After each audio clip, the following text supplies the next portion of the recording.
Bien, bonsoir à toutes et à tous, chers collègues. Donc nous allons commencer effectivement la séance par une présentation du PAE. Nous avons donc Monsieur Ouillot, qui est président, c'est ça, d'Espace Emploi. Mesdames Guérin et Roland, qui sont conseillères en formation, ressources humaines, enfin tout quoi, vous faites tout. Voilà. Donc, si vous voulez bien, on va commencer effectivement, avant de démarrer vraiment notre conseil municipal, qui aura un caractère effectivement plus officiel.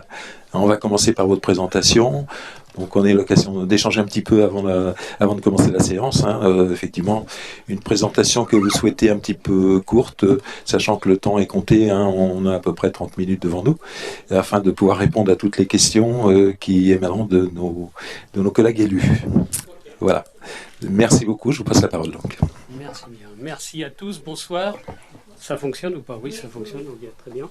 Bonsoir. Merci de nous accueillir. Merci de nous accueillir donc dans votre commune. Donc, comme vous l'aviez souhaité, on va vous présenter donc Sylvie et Sandrine vont vous présenter succinctement, mais de façon efficace le PAE. Et puis après, peut-être une dizaine de minutes de présentation, et puis après on répondra à vos questions si toutefois vous en avez. Merci. Bonjour à tous, donc Sandrine Roland, donc conseillère en emploi sur le point accueil emploi d'Espace Emploi. Donc la présentation, on va vous passer un diaporama avec quelques diapositives. Tout d'abord, on va vous présenter de manière générale ce que c'est que le point accueil emploi et les missions du point accueil emploi. On parlera plus spécifiquement après des profils des habitants de Vezin qu'on a accueillis sur le point accueil emploi. On reviendra sur les actions mises en place en relation avec les entreprises. Et enfin, on terminera par vous présenter quelques exemples de parcours qu'on a pu avoir sur le point accueil emploi. Voilà, je laisse la main à Sylvie. Bonjour, donc je suis Sylvie Guérin, je suis conseillère emploi sur le point accueil emploi d'Espace Emploi depuis une petite trentaine d'années, donc avec un recul sur toutes ces activités. Le point accueil emploi donc, fait partie d'un ensemblier, l'ensemblier d'Espace Emploi qui est situé place du Général de Gaulle à Passé. Et l'Espace Emploi, c'est 2 chantiers d'insertion, une association intermédiaire et le point accueil emploi. Donc le point accueil emploi, c'est un lieu ressource en faveur de l'emploi sur la commune, donc sur les 8 communes du Ciré Nord, puisque le point accueil emploi donc, rayonne sur ces 8 communes. C'est un espace emploi où on peut venir en accès libre, consulter la documentation, avoir accès aux services d'Internet, s'actualiser sur le site et s'inscrire sur Pôle emploi, etc.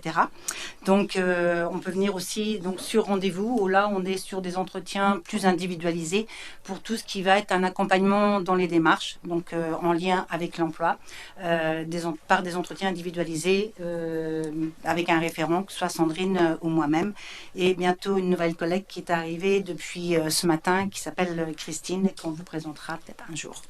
Voilà. C'est aussi un lieu qui est ouvert aux entreprises pour venir nous déposer leurs offres d'emploi et pour venir nous solliciter pour l'appui au recrutement. L'appui au recrutement, ce sont effectivement des actions que l'on peut mener dans les entreprises que Sandrine vous détaillera tout à l'heure. Et nous recueillons et nous allons donc sur des offres de tous les secteurs et de tout niveau de qualification.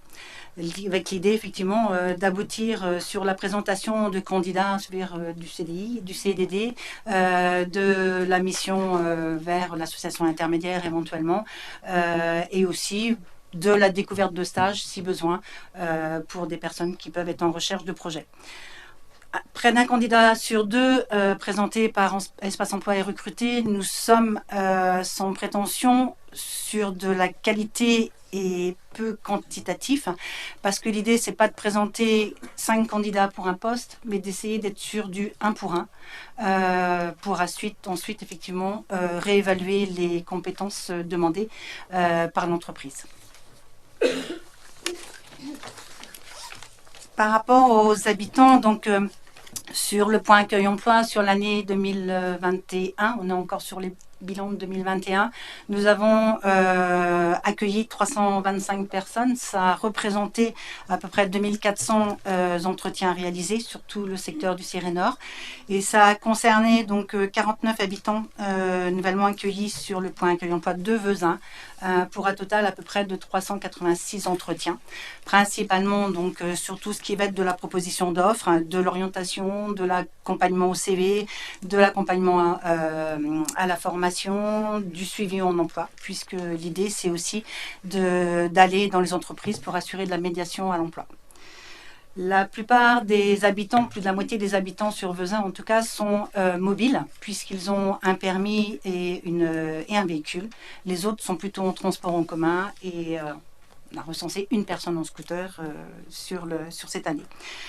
Les personnes accueillies donc de Vezins sont pas de Vezins, si de Vezins sont plutôt effectivement donc sur un niveau de formation CAP ou inférieur, puisque 27 personnes, pardon, on a recensé des pourcentages pour les faire un zoom sur Vezins, donc il y a des fois je suis un peu perdue. 27 personnes de Vezins donc sont sur des niveaux de CAP ou inférieurs. Et 10 sont de niveau bac et 12 sont supérieurs au niveau bac. Ça représente des tranches d'âge plutôt supérieures donc aux 26-50 ans pour la plupart, puisque 32 sont sur cette tranche d'âge, avec une forte augmentation recensée sur l'année 2021 et encore plus sur l'année 2022 de personnes de plus de 50 ans. Donc, bien évidemment, pour accueillir toutes ces personnes-là, l'idée aussi, c'est de pouvoir connaître les entreprises et d'être au contact avec les entreprises sur le bassin local. Oui, ça y est, c'est bon. Donc effectivement, on accompagne les entreprises du Ciré Nord et notamment aussi celles de Vezins sur l'appui à leur recrutement. On a été en contact avec 16 employeurs en 2021 sur Vezins. Donc on les a recensés en bleu. Là, je ne sais pas si vous voyez bien. C'est vrai qu'au niveau c'est un petit peu flou. On a été en contact rapidement avec Promocage, La Marie pour tous, AFP, l'EHPAD Les Champs Bleus, Rubion SARL, Duobat, Gauvry SARL, Interhôtel Kyriade, Utile Supérette, GEPSA, Carréron, Fin-Distertre, Taverne de Maître Canter, ALT, Rétif, Broad-Ouest. En 2022, on développe encore de nouveaux partenariats avec d'autres entreprises de Vezins. Donc ces partenariats, c'est pour quoi faire? C'est pour gérer les offres d'emploi des entreprises de Vezins, leur permettre de participer à des actions collectives, et on est amené aussi à les relancer par rapport à des contacts directs pour des demandes de stage, des choses comme ça. Donc en 2021, on avait géré 60 offres d'emploi qui ont été suivies de 26 recrutements directs. Comme disait tout à l'heure Sylvie, 1 personne sur 2 embauchée. Donc effectivement, on est vraiment sur de l'accompagnement de qualité et de la mise en relation de qualité. En 2022, au 7 novembre, donc la date d'aujourd'hui, on a 108 offres d'emploi qu'on a gérées sur le bassin d'emploi, sur le Ciré Nord. Donc avec une présentation argumentée des candidats, des suivis de recrutement et des suivis après dans l'emploi. Donc ça nous demande effectivement du temps. Vous allez voir sur les autres diapositives des petits post-it. Ça reprend des commentaires d'entreprises qui nous ont fait appel. Alors on ne les voit pas très bien, mais on pourra vous envoyer le diaporama si vous le souhaitez par la suite. Donc des entreprises qui nous ont contactés, qui ont apprécié de travailler avec le point accueil emploi. Une autre des actions qu'on met en place en direction des entreprises, vous en avez peut-être déjà entendu parler puisqu'il y en a déjà eu aussi sur Vezins, c'est ce qu'on appelle les cafés conseils. Ils sont au nombre de 15 depuis 2013, donc c'est une action qu'on met en place 2 fois par an.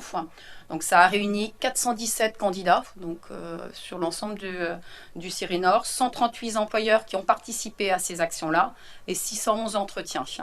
Donc ce sont des moments de rencontre entre des candidats et des entreprises qui peuvent avoir des besoins en recrutement, avant tout pour des entretiens conseils, mais qui peuvent déboucher par la suite après sur des embauches, des stages et d'autres relations. Donc chaque édition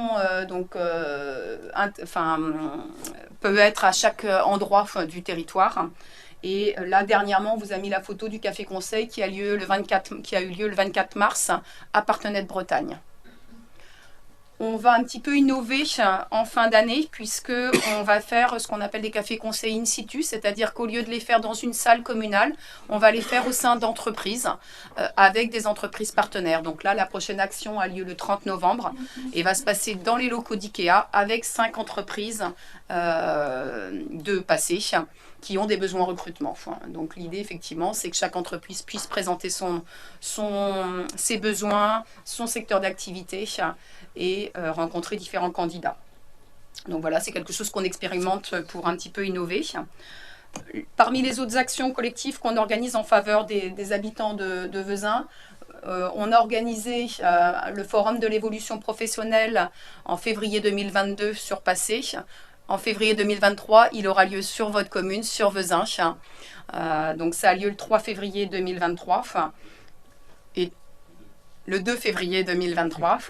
Voilà, donc voilà, on vous transmettra également les informations. Donc, un forum de l'évolution professionnelle, c'est quoi? C'est permettre aux habitants de Vezins et des autres communes du Ciré-Nord de s'informer en cas de je veux changer de métier, je ne sais pas comment faire, quelles sont les démarches à effectuer si je veux me former au sein de mon entreprise, je veux aller vers la fonction publique territoriale, comment on fait? Donc, on va inviter différents partenaires, dont le CDG, dont différents organismes qui vont pouvoir parler de ce que c'est que l'évolution professionnelle et de toutes les facettes de l'évolution professionnelle.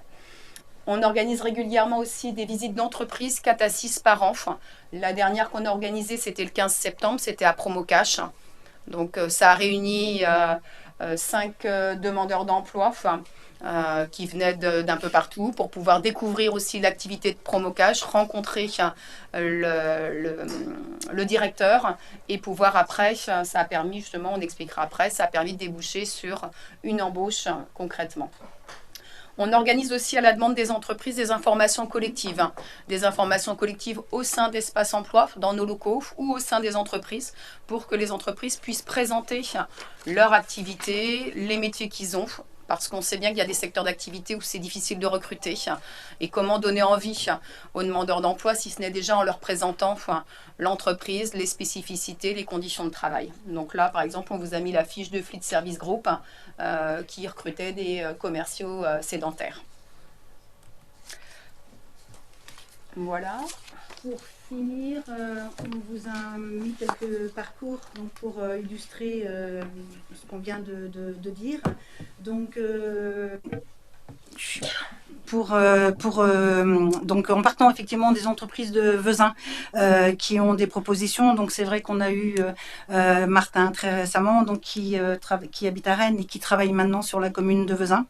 On a Anna, alors la commune de Vezins et la mairie de Vezins est un employeur. Moi j'ai accompagné Anna qui est actuellement aussi à la mairie de Vezins sur un poste d'accueil. J'ai aujourd'hui donc Stéphanie en accompagnement aussi qui, suite à une visite chez Rétif, a fait un remplacement cet été. J'ai Ali effectivement de Vezins qui est en CDD maintenant à Promocash suite à la visite du 15 septembre. Donc on a aussi des habitants de Vezins qui vont travailler dans des entreprises de Vezins mais qui vont aussi travailler dans des entreprises du Ciré-Nord et ailleurs puisque l'intérêt c'est que le fait de faire partie d'un ensemble de communes nous permet d'avoir un potentiel d'entreprise important et de pouvoir couvrir des secteurs d'activité différents et plus importants que si on n'était que sur une seule commune. Pour illustrer toujours, donc Nadia accompagnée donc de Vezins seule avec ses 2 enfants et maintenant à ESH sur le lycée Mendès France pour 3 ans. Ce qui n'est pas rien, puisqu'on sait que ce sont des contrats courts. J'ai Anthony de Vezins qui est en CDI, câbleur pour la société des décès pour le réseau 35. J'y sais parce qu'il était en CDI et on va travailler sur de la médiation, puisque là, il est en rupture par rapport à son contrat sur une problématique voilà, aujourd'hui de mobilité. Donc, tout n'est pas tout le temps rose, mais dans l'idée, c'est qu'on essaye d'être toujours présent pour au moins essayer d'intervenir, même quand ça se passe mal. J'ai Pascal de Vezins qui a passé son CAP petite enfance. Pascal, c'est un garçon qu'on a accompagné sur des métiers de la petite enfance, qui vient d'avoir son CAP. et qui a intégré maintenant le service de remplacement de la ville de Rennes. On a Philippe Devezin qui, après plus de 50 ans et plus de 2 ans d'inscription à Pôle emploi, est aujourd'hui préparateur de commandes sur une entreprise de Saint-Grégoire à la Serpe. Dans l'idée, c'est le CDI là est en cours. On attend la 7e fiche de salaire pour le sortir de notre accompagnement. Nilton Devezin a visité Schneider Industries en octobre, là le 28 octobre, et pour avoir effectivement eu des nouvelles là ce soir avant de venir, parce que j'ai appelé pour savoir où il en était. L'intérim à Déco vient de l'appeler. Il part sur un remplacement, sur une mission d'intérim à partir de lundi. Voilà, c'est pas forcément le CDI, c'est pas forcément le CDD, mais l'idée c'est effectivement qu'il puisse commencer et qu'il puisse prendre un poste. Charte de Bretagne, c'est aussi grâce aux collègues du point accueil emploi de Charte de Bretagne, puisque là aussi on travaille sur un réseau qui est un réseau Rennes Métropole de points accueil emploi qui couvre toutes les communes de Rennes Métropole. Ce qui nous permet aussi, ce que je disais, voilà, d'ouvrir sur non seulement les entreprises au niveau du Sérénor, mais aussi les entreprises au niveau de Rennes Métropole. C'est une mutualisation, voilà, qui nous permet d'enrichir, nous, nos propositions. Et du coup, on bénéficie, pour compléter ce que dit Sylvie, on bénéficie aussi des actions mises en place par les collègues sur d'autres points accueil emploi, où on peut aussi orienter les habitants de Vezin qu'on accueille, qu'on accompagne, on peut aussi les orienter sur des entreprises qui ont des besoins de recrutement à proximité, en faisant vraiment de la... Parce que les autres points accueil emploi ont le même fonctionnement que nous, et font vraiment de la mise en relation argumentée, et vraiment sur des profils de poste bien spécifiques. Donc on peut effectivement travailler avec les collègues sur des entreprises qui ont des besoins de recrutement spécifiques, sur des actions aussi qui ont lieu à proximité. Là, on vous parlait tout à l'heure du forum de l'évolution professionnelle. On le fait en partenariat avec le SIAS à l'ouest de Rennes, et le PAE de l'Ermitage, la Chapelle-Thoireau. Donc c'est vrai qu'on fait des actions en partenariat avec d'autres points accueil emploi pour mutualiser. L'idée, c'est pas de multiplier les actions, c'est vraiment de mutualiser, de travailler ensemble. Parce que plus on est nombreux, plus on est fort. Voilà. Merci en tout cas de votre attention. On voulait faire cette présentation assez brève pour que vous ayez le temps au cas où de nous poser des questions sur ce qu'on a pu évoquer, s'il y a des choses qui vous paraissent pas claires, des choses que vous n'avez pas compris. N'hésitez pas. Et surtout, on vous ouvre nos portes parce que... Merci, je ne maîtrise pas la technique. N'hésitez pas à venir nous voir au point accueil emploi sur Passé. Nous, on est ravis de vous accueillir et de vous présenter. Et visualiser, c'est mieux en parler. Merci beaucoup. Donc, question, je crois qu'il y a Gisèle. Oui, bonsoir. Donc moi j'ai quelques questions.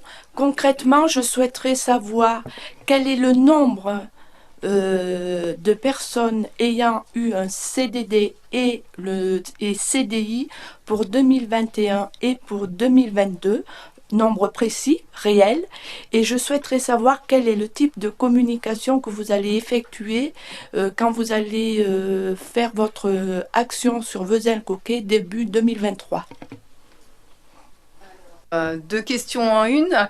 Effectivement, au départ, on avait mis le nombre de personnes embauchées sur les différents types de contrats. Après, certaines personnes, on l'a enlevé parce que c'est pas forcément représentatif, parce que certaines personnes nous contactent à un moment donné de parce qu'elles ont un besoin, une question spécifique liée à l'emploi, j'ai besoin de refaire mon CV, je veux être mis en relation, et nous donnent pas toujours des nouvelles pour nous dire si elles sont embauchées. Donc, sauf à faire une action, je dirais, globale pour pouvoir connaître l'ensemble des situations de tous les demandeurs d'emploi, et notamment ceux de Vezin, on n'est pas sûr d'avoir des mesures suffisamment pertinentes et précises pour pouvoir communiquer sur les insertions. Comme disait tout à l'heure Sylvie, une personne sur deux, en tout cas qu'on a mis en situation de travail, est en emploi maintenant. Après... À part l'accompagnement renforcé, où on a des orientations et des financements qui sont le Fonds social européen, nous sommes obligés d'avoir des comptes et de rendre les contrats de travail et les fiches de salaire. Mais ça concerne une 60aine de personnes sur l'accompagnement, sur l'ensemble du Cirénor, voire plus, puisque l'idée c'est aussi d'aller sur Romilly, voire jusqu'à Becherel. Là, on a des statistiques très, très, très précises. Le point accueil emploi, c'est une démarche volontaire. La personne n'a aucune obligation de venir nous voir. Ces personnes sont informées que l'on existe. Pôle emploi, les collègues partenaires informent qu'il y a un service à leur disposition. Les mairies informent qu'il y a un service à leur disposition. Nous, on intervient à un moment donné. On peut même faire plusieurs entretiens, puisque je vous faisais voir que ça peut, des 49 personnes de Vezin, ça représentait presque 380 entretiens. C'est presque 8 entretiens par personne. On peut se voir pendant 3 mois et ne pas se revoir du tout après, et que la personne ne nous donne aucun signe de vie et ne nous dise pas après où elle est passée. Et on n'a aucun pouvoir ni obligation, elles n'ont aucune obligation de nous rendre des comptes. Et c'est très très difficile de suivre effectivement par ce cadre-là. Donc, en termes de statistiques, on pourra vous répondre des choses, mais ça ne va pas être une réalité au plus proche de... Enfin, nous, on n'en a pas la possibilité, en tout cas, ni la technique, ni le pouvoir. Nous avons des conventions avec Pôle emploi sur un service complémentaire. Oui, nous avons des conventions qui nous lient à Pôle emploi. Voilà, ouais. Mais Pôle emploi, c'est le service de l'État qui justifie du droit et du devoir. Nous, on reçoit des personnes demandeurs d'emploi, mais on reçoit des salariés et des gens qui ne sont pas inscrits à Pôle emploi. Nous, on reçoit tout public. Ouais. Ouais. Est-ce que... Je ne sais pas si on a répondu à votre question. Non, je suis désolée, mais ça n'a pas du tout répondu à ma question, parce que j'aurais souhaité vraiment concrètement avoir un nombre 2021, un nombre en 2022. Il y a eu sur Vezin-le-Coquet, par exemple, 30, je donne un exemple. J'aurais souhaité avoir un type de réponse de cette nature. Sur Vezin-le-Coquet, en 2021, il y a eu 30 personnes qui ont été en CDD. Il y a eu 15 personnes en CDI. C'est ce qui m'intéresse et je pense que c'est ce qui intéresse aussi la population et l'ensemble du conseil. C'est ça où on voit la pertinence. Effectivement, j'ai bien compris que vous travaillez également avec le SIAS et donc vous travaillez normalement avec Rennes Métropole, avec un service particulier qui travaille également pour ceux qui sont au plus loin de l'emploi. Donc je pense qu'on devrait avoir la pertinence d'un service. Pour moi, là, ça ne répond pas du tout parce que j'aurais vraiment souhaité avoir des chiffres. Mais je peux vous dire que Pôle emploi n'est pas en capacité de vous répondre non plus, et pourtant c'est le service public à l'emploi. Les statistiques ne peuvent... Les personnes qui sont inscrites à Pôle emploi qui ont un CDI ne sont pas... vont répondre qu'ils sont plus en recherche d'emploi, mais ne vont pas forcément répondre où ils sont, ni s'ils sont en CDI ou en CDD. Et c'est bien... pour nous, c'est encore plus difficile du coup. Je pense bien vous satisfaire. Je pense effectivement on aimerait bien avoir le retour de tout ça. Je pense effectivement que ce serait réducteur de se limiter effectivement au CDD ou CDI créé, puisque vos tâches à vous, c'est pas uniquement effectivement trouver des CDI, des CDD, mais aussi tout l'accompagnement dont vous avez parlé, parfois des accompagnements sur des durées relativement importantes. Et si on faisait abstraction de tout ce travail-là, qui occupe bien entendu et où les gens ont besoin de vous, et ça ne transparaît pas dans des stades de création d'emplois. Je suis d'accord avec vous tout à fait. Mais nous, on aimerait bien parce que ce serait hyper valorisant pour nous aussi si on avait toutes les stats. Juste pour compléter, parmi les habitants, on a effectivement des demandeurs d'emploi, mais on a aussi des gens qui sont salariés, qui viennent nous voir ou qui sont en arrêt maladie et qui ont besoin d'informations liées à l'emploi, liées à la formation. Donc l'aide qu'on va leur apporter, ça peut être un moment de les aider à remettre à jour leur CV, à identifier leurs compétences, à réfléchir à un projet de formation ou de reconversion. C'est pas forcément tout de suite se dire tiens, je vais repartir sur un autre emploi. Donc effectivement, il y a une partie des personnes qui sont demandeurs d'emploi où on pourra vous donner des informations plus précises sur les insertions et sur les situations, mais il y a une partie, tous ceux qui sont salariés, pour lesquels vous n'aurez pas du coup les éléments, parce que les questions qu'ils ont, ça va être je veux refaire mon CV, je veux qu'on m'aide à le refaire, je veux que vous me parliez des offres d'emploi qu'il y a sur le territoire, je suis en emploi actuellement, mais je me dis peut-être que dans les années à venir, je vais bouger. J'ai entendu parler d'une entreprise qui recrute, est-ce que vous pouvez m'en parler? J'ai entendu parler de certains dispositifs d'emploi, est-ce qu'on peut en échanger?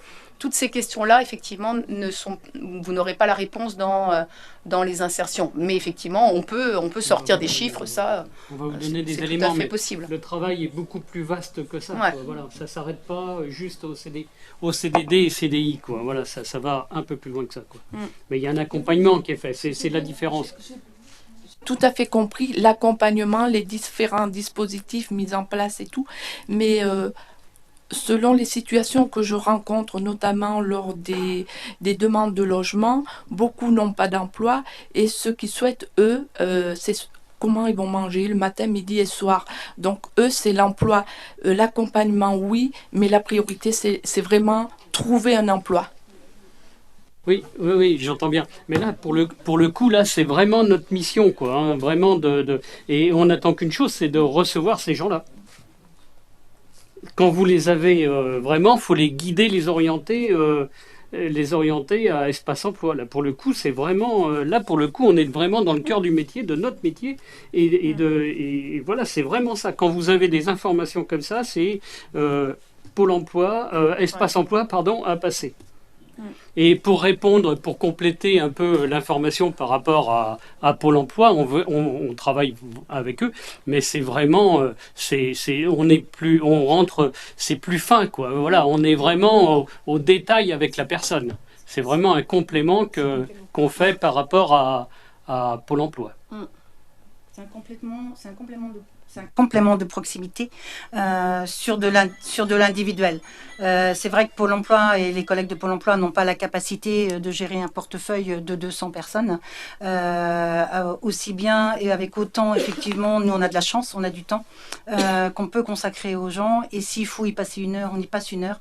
Malheureusement, je veux dire, les collègues de Pôle emploi sont vraiment dans le jus de se dire on a 1 demi-heure et voilà. Et même on fait de l'entretien téléphonique parce qu'on n'a pas le temps autrement. Nous on reçoit tout le monde. C'est vraiment complémentaire. De toute manière, là, ils viennent nous voir justement prochainement parce que on les a vus là, lors d'une réunion, on a vu Pôle emploi Rennes-Ouest, lors d'une réunion un petit peu collective où ils disaient qu'ils ont besoin des points accueil emploi parce que c'est vraiment des services de proximité, des relais de proximité pour eux, à la fois en appui par rapport aux liens avec les entreprises, mais aussi en lien avec les demandeurs d'emploi. Souvent, ils nous sollicitent pour savoir un petit peu si on a eu des nouvelles de telle ou telle personne, où on en est dans l'accompagnement avec telle personne. Donc c'est vrai qu'on travaille beaucoup effectivement avec Pôle emploi. Et le CEDAS, je suppose. Oui, aussi. Voilà, parce que on c'est les a. le CEDAS qui doit vous amener ces personnes-là. Tout à fait. C'est les plus à même à faire ce travail-là. Ouais. Et ils seront présents donc sur le forum. Sur le Pôle emploi sera présent. On peut faire le lien donc, sur le forum. Sur le forum de sur la deuxième question, voilà. Ouais. Sur le forum de l'évolution professionnelle, effectivement, Pôle emploi sera là, mais plutôt pour donner des informations sur l'évolution professionnelle, sur les modalités d'accompagnement spécifiques qu'ils peuvent proposer. Donc tout à l'heure, vous posiez une question en lien avec la communication. Donc effectivement, on est en train de travailler avec le CIAS à l'ouest de Rennes sur une affiche. On attendait d'avoir une salle. Voilà, donc qui est arrivé. Donc voilà, tant qu'on n'avait pas d'assurance par rapport aux salles, on ne pouvait pas caler de date. Donc ça y est, ça c'est calé. Donc on est en train de travailler sur l'affiche qui va être communiquée à l'ensemble des mairies par le biais du Cirénor. Donc on est en contact avec Sophie Danet, qui est la chargée de communication, qui relaye aussi dans les différentes médiathèques les supports de communication. Donc là, elle va diffuser l'affiche sur le Café Conseil, elle va la diffuser dans toutes les médiathèques. On peut la passer. Et après, on fait généralement des petits flyers aussi qu'on distribue. Alors, par exemple, le dernier forum, on a été les distribuer dans l'ensemble des commerces de proximité sur Vezin. On a passé plusieurs après-midi où on a distribué des flyers auprès des commerçants. Donc ça permet aussi de pouvoir les rencontrer, de pouvoir informer un maximum les habitants sur ces actions-là. On avait été dans la mairie de Vezin pour donner aussi des flyers. On a été dans la médiathèque. Donc c'est vrai qu'on essaye de communiquer un maximum sur ces événements. Et on a eu une centaine de personnes qui sont venues au forum l'année dernière fois, à la fois des salariés et des demandeurs d'emploi. On s'adresse à tout public. Donc, c'est vrai que ça a bien marché la communication la dernière fois, donc on espère que sur Vezin, ce sera aussi efficace. Oui, puis ça sera la deuxième édition. Donc, oui. C'est vrai que sur Vezin, on a des moyens de communication aussi, et régulièrement, on présente effectivement oui, le PAE, c'est clair. On travaille bien, ouais. Est-ce qu'il y a d'autres questions? Oui, Monsieur Dubreuil. Quoi sur des offres? Oui. Donc en fait, vous pouvez sélectionner après les offres qui sont plutôt plus locales en fait pour les proposer aux gens qui viennent vous voir quoi, en fait, parce que vous dites, de ce que je comprenais en fait, c'est que vous attendez un petit peu, enfin vous attendez, vous allez démarcher un petit peu les entreprises pour savoir connaître leurs besoins. Alors que finalement, eux, quand ils ont, je suppose, hein, je ne connais pas trop le fonctionnement de la recherche d'emploi, mais du dépôt d'emploi, mais une entreprise quand elle a besoin de quelqu'un, elle va déposer une demande quelque part, au moins à Pôle emploi. C'est ce qu'on avait vu pour Promocash. Donc, quand on a vu que Promocash, effectivement, recherchait des personnes dans son entreprise, Sandrine a contacté le responsable et lui a proposé une visite avec des personnes qui étaient en recherche sur ces postes-là. Non, pas que. Pas que, non. On fait aussi... C'est-à-dire que, par exemple, si on a des demandeurs d'emploi qui ont certains profils ou qui recherchent certains secteurs d'activité, on va pouvoir aussi aller contacter en amont les entreprises pour leur dire, bah voilà, on a tel demandeur d'emploi qui recherche tel type de poste. Je sais que régulièrement, vous avez des besoins en recrutement. Est-ce que là, en ce moment, c'est le cas? Et on va pouvoir faire aussi ce qu'on appelle de la médiation active. Et là, du coup, les offres, c'est en amont du dépôt d'offres. C'est-à-dire que voilà, ça peut être aussi ou pour de la recherche de stage. Donc, c'est vrai qu'on a dans les deux sens. Et parfois, certaines entreprises aiment travailler aussi avec nous parce qu'elles savent qu'on va... on les connaît, généralement, on a été les visiter. Hein, vous voyez, les entreprises dont on vous parle, ces entreprises où on a été visiter, on a vu les postes. Donc, elles aiment bien aussi travailler avec nous parce qu'elles savent qu'on connaît les conditions de travail et qu'on va proposer vraiment des candidats adaptés plutôt que d'avoir... Des fois, quand ils déposent des offres... notamment sur des sites tels que Indeed, ils ont énormément de demandeurs d'emploi qui se positionnent et parfois certains qui ne sont pas du tout en lien avec les compétences attendues. Et donc des fois, ils préfèrent cibler un peu plus leur recherche pour avoir moins de candidats, mais des candidats qui correspondent vraiment, quoi. Et dans le même sens, est-ce que vous avez accès à la base de données en fait, des demandeurs d'emploi? Ah non. On n'a pas Non, laissé la on n'a pas. RGPD, il n'y a que le maire qui a le code pour accéder à la liste des demandeurs d'emploi et qui peut informer ses administrés demandeurs d'emploi que l'on existe. C'est tout. Ça c'est... Ah oui, Ah oui, ils Pôle n'ont emploi. pas le droit de la communiquer. Ouais. Ah ça c'est... Voilà, si C'est ça, la si on RGPD, pouvait... la loi Mais voilà. des protections des données. J'en dispose effectivement, mais je peux pas communiquer les éléments. Non. S'il vous plaît, les horaires, les personnes peuvent venir directement dans vos bureaux ou il faut...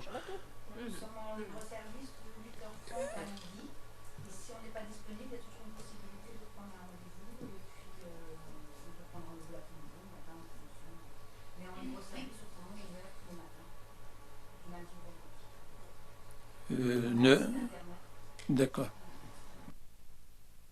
Cas où on en parlait justement avec notre nouvelle collègue, dans le cas où éventuellement il y a des personnes qui ne seraient pas mobiles du tout, ou qui auraient par exemple une peur de prendre les transports en commun, parce que parfois ça peut arriver sur des personnes qui sont très éloignées de l'emploi, on peut être amené à se déplacer ponctuellement dans des communes, ça peut nous arriver. Si vraiment on nous dit, bah voilà, là, cette personne-là est jamais venue, vient d'arriver, est complètement perdue, peut pas se déplacer, on peut être amené à se déplacer au cas par cas. On essaye d'être au plus juste, au plus près des habitants aussi. Mais juste pour compléter peut-être pour la liste des personnes, effectivement, nous aujourd'hui, c'est aussi un vrai souci de connaître les personnes qui sont en recherche d'emploi parce que le seul moyen sur une démarche volontaire, c'est qu'effectivement, ils aient un accès et qu'ils soient informés que l'on existe. On a fait des informations collectives dans les communes il y a 2 ans avant Covid. Et sur certaines entreprises, sur certaines communes, on a pu avoir 10-12 personnes. Moi, je suis venue ici à Vezin, à la médiathèque, suite à effectivement une information qu'on avait menée avec la mairie, les élus et Pôle emploi, et je n'ai reçu personne. C'est très, très, très difficile de se faire connaître et de communiquer. C'est vrai que la communication est une vraie problématique en soi. Le fait que tous les services soient dématérialisés, que les personnes s'inscrivent à Pôle emploi via les sites, qu'ils peuvent tout faire à partir de chez eux, c'est super, c'est très bien, mais ça isole énormément et du coup, nous, on a vu effectivement beaucoup moins. Alors, il y a une reprise d'emploi, hein, on va pas se le cacher, et tant mieux, mais il y a moins de monde, ouais. Je pense que c'est important aussi justement de souligner le fait que vous êtes disponible, hein, parce que tout le monde n'a pas non plus la capacité d'avoir un ordinateur ou à pouvoir envoyer des messages et souvent ça bug. Donc avoir effectivement des gens humains en face d'eux, c'est quand même réconfortant. Et je voulais aussi dire que par rapport aux personnes dont vous vous occupez, il y a parfois des cas qui sont très difficiles. J'ai eu l'occasion d'échanger avec certaines personnes et qui demandent beaucoup de temps, de patience, d'investissement de votre part et pour des solutions parfois qui sont difficiles à trouver, quoi. Voilà. D'où ce qu'on disait tout à l'heure, le chiffre, la quantité, c'est ce que disait Sylvie tout à l'heure, c'est vraiment la qualité qui est privilégiée par rapport à la quantité. On voudrait bien les deux, mais c'est effectivement, on passe des fois beaucoup d'heures pour une personne. Et ça prend beaucoup de temps, effectivement. Vous aviez une question ? Oui. Oui, bonsoir. Donc moi, je voulais savoir quels sont les secteurs, les métiers pour lesquels vous peinez à trouver des candidats. Vous avez des offres, etc. Mais bon, c'est compliqué. Est-ce que vous avez ça en tête ? Ça va être... Pardon. Le domaine de la restauration, c'est un domaine qui peine à recruter, mais que ce soit nous ou que ce soit n'importe quel, que ce soit Pôle emploi ou autre, dans la restauration, ça devient compliqué par rapport aux horaires des week-ends, des soirs. Le domaine du soin à la personne, ou en tout cas les maisons de retraite, les entreprises de services aux personnes peinent aussi à recruter, du fait des conditions de travail et de la pénibilité. Donc ce sont des secteurs qui sont quand même globalement très impactés, en tout cas qui peuvent nous faire appel et qui peuvent se retrouver en difficulté, parce que nous-mêmes, on a beau avoir des personnes et essayer de les sensibiliser en leur disant que voilà, toutes les entreprises ne fonctionnent pas de la même façon. Parfois, c'est difficile de les intéresser à ces secteurs-là, quoi. C'est les plus gros secteurs. Ouais.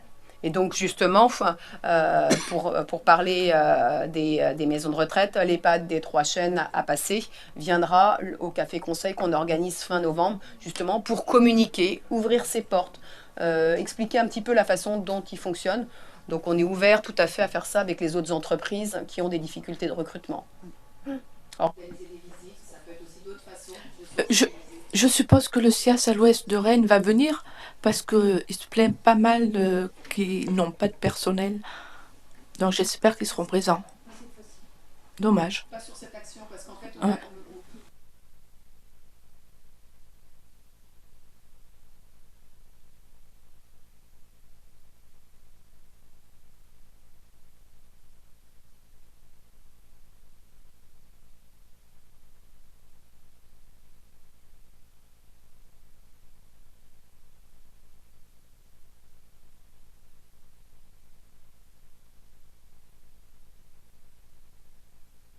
Oui, ça tombe bien que vous en parliez, parce qu'on a signé une convention récemment avec eux pour essayer justement, et on va aller les voir pour essayer de mettre en commun ce qu'on a nous en personnel qui serait susceptible de pouvoir leur convenir.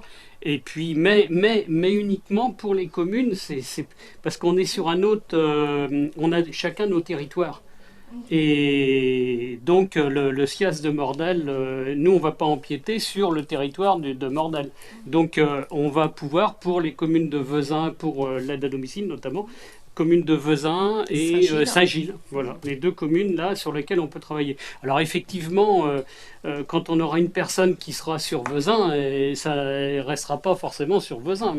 Mais voilà, l'idée c'est ça. Mais on a signé une convention avec eux et il n'y a plus qu'à mettre en place. Alors là, ça concerne le service association intermédiaire. Hein, on n'est pas sur le point accueil emploi. On n'est pas sur le point accueil emploi. Le point accueil emploi, en fait, va accueillir tout public qui habite sur les secteurs. Après, en fonction des situations, on va orienter certaines personnes vers l'association intermédiaire parce qu'effectivement, ils sont sur des projets, ils ont besoin d'accompagnement, ils vont être sur des projets en lien avec les missions de l'association intermédiaire. Mais voilà, c'est un autre service, l'association intermédiaire. Oui, c'est important de bien dissocier les deux. On a effectivement le PAE qui est la clé d'entrée, on va dire, la clé d'entrée d'espace emploi. Et après, il y a l'orientation pour des très très éloignés, on peut imaginer qu'on peut aller sur un chantier d'insertion. Oui. On peut aller jusqu'au chantier d'insertion. Association intermédiaire, c'est également de maraîchage ou non, ça n'a rien à voir. Ah non, ça c'est un chantier d'insertion.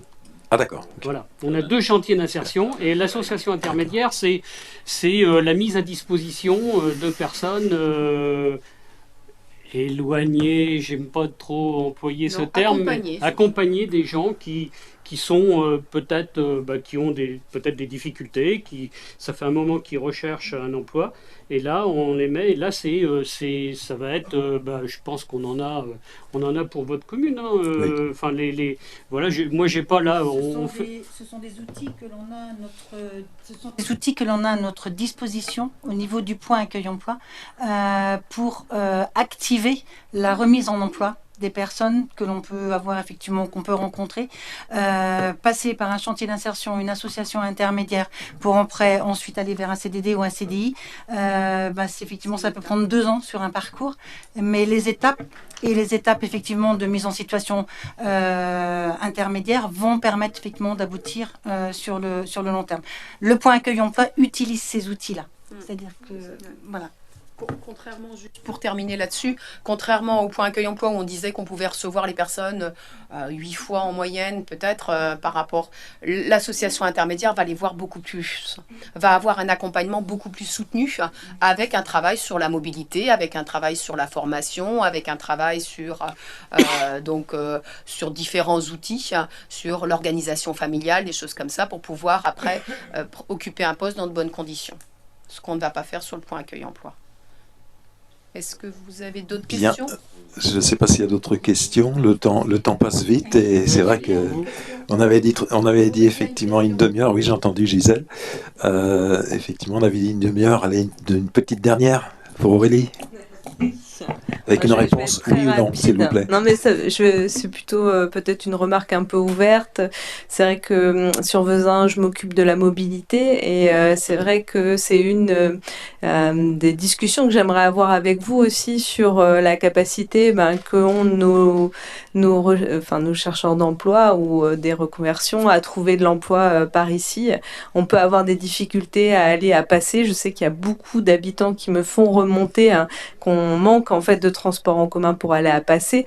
Donc c'est vrai que j'imagine aussi que ça a forcément un impact sur l'ensemble du bassin d'emploi. Et donc voilà, mais peut-être qu'on aura l'occasion d'en échanger peut-être avec une rencontre dédiée sur le sujet. D'accord, merci. Juste pour préciser, depuis peu, nous sommes prescripteurs pour la mobilité, pour permettre la location de voitures, de scooters, donc sur le bassin du Ciré Nord. Donc s'il y a des soucis de mobilité et que les transports en commun ne peuvent pas être mis à disposition, on peut éventuellement prescrire des scooters et des mobylettes avec un dispositif qui s'appelle Mobile Insertion, qui est basé à Béton. Et donc ils ont 16 scooters et 16 voitures qui mettent à disposition des demandeurs d'emploi sur tout le secteur. C'est gratuit ? Ah non, il y a une participation. Donc après, je pourrais vous donner plus en détail, si besoin, les éléments lors d'une prochaine rencontre. Avec plaisir. Mais alors, pour répondre, et puis rapidement, et clôturer et finir là-dessus, pour la mobilité, à quand la liaison Vezins, L'Heureux est passée? Demain. Ça nous irait bien. Demain. on réclame, on demande sans cesse, effectivement. Et d'ailleurs, on a beaucoup travaillé en intercommunalité avec, bien sûr, mon adjointe mobilité Aurélie. Et à chaque fois qu'on a une réunion, on reparle effectivement de ça. On reparle de la passerelle au-dessus de la RN24, et etc., etc. Donc, à force d'en remettre des couches et des couches, on espère qu'on l'aura. Voilà, bien sûr. Ok, écoutez, je crois que si on va arrêter là. Je pense qu'il y aura encore plein de questions, parce que c'est très intéressant. Je peux vous laisser quelques exemplaires. Si jamais quelques-uns veulent avoir des exemplaires papier, je peux en laisser du diaporama. D'accord. Et après, on pourra vous renvoyer par mail. Ça marche. Eh bien, en tout cas, je vous remercie beaucoup de vous être déplacés. Et puis, et au 2 février, de toute façon, donc, dans nos murs. Oui, on se verra avant. On fait le point en ce moment des mairies, justement, sur l'association intermédiaire. Elle m'a dit, Sophie, d'accord. Ok. Ok. Oui, vous visitez les maires, j'ai eu l'info tout à l'heure. pas de visiter les maires. 28 novembre, 28 novembre, Vezin. Oui. 28 novembre, Vezin, c'est pas ça, je crois. Donc, si vous voulez, on va commencer donc à faire l'accueil. Donc, secrétaire de séance, Alain, pour changer un petit peu. Alain Malingre. Donc, je cherche mon stylo. Je vais appeler donc Monsieur Aftim. Monsieur Agaès, je ne l'ai pas vu. Normalement, il devait passer. Antoine Boniface. Charlène Boquet, donc, qui est absente, a donné un pouvoir à Monsieur Damota. Monsieur Boucard. Madame Caillard. Elle est là. Monsieur Damota. Jean-Louis Dubreuil, présent. Madame Duplaine. Oui. Madame Duplaine est bien là. Madame Elasnaoui. Donc, Chantal Friquet est absente, m'a donné un pouvoir. Je vous souhaite une bonne fin de soirée. Madame Gallet. Elle est là. Monsieur Gobert. Ok. Houssin, il est dans le secteur. Madame Hutto. Aussi. Patrick Jouff a donné un pouvoir à Rolly Kemener. Madame Lahaye est là. Monsieur Lemeute. Madame Lecronier. Monsieur Leport. Monsieur Malingre. Monsieur Monteau. Madame Pereira est absente, a donné un pouvoir à Madame Hutto. Madame Pochic. Madame Kelloc. Madame Kemener. Madame Renaud, elle est là. Monsieur Schlagdenhofen, il est pas loin. Et Monsieur Vacher est au bout. Donc il y a une personne absente et 4 personnes absentes qui ont donné des pouvoirs. Je vous remercie. Donc le quorum est atteint. Hein. On va commencer le conseil municipal. Il est 19h52. 19h52, merci. Ouais, bah, c'est ça.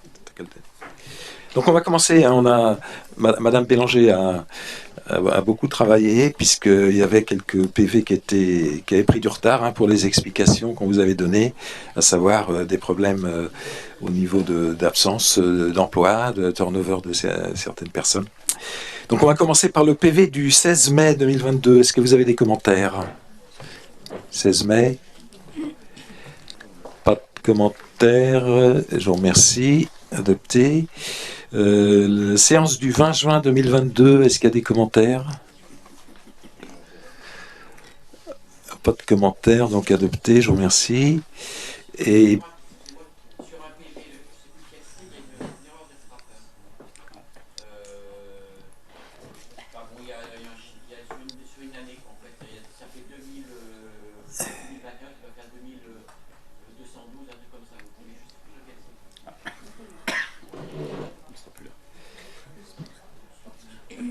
on va vérifier effectivement pour corriger.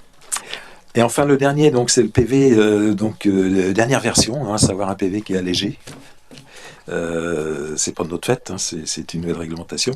Donc du 26 septembre 2022, est-ce que vous avez des commentaires sur celui-ci? Pas de commentaires particuliers, donc adopté, je vous remercie. Donc je félicite Madame Bélanger pour avoir rattrapé ce retard, qui n'était pas vraiment de son fait. Donc on va commencer avec la première délibération administration générale état civil, sécurité, concernant une décision modificative sur le budget principal. Monsieur Schlagdenhofen.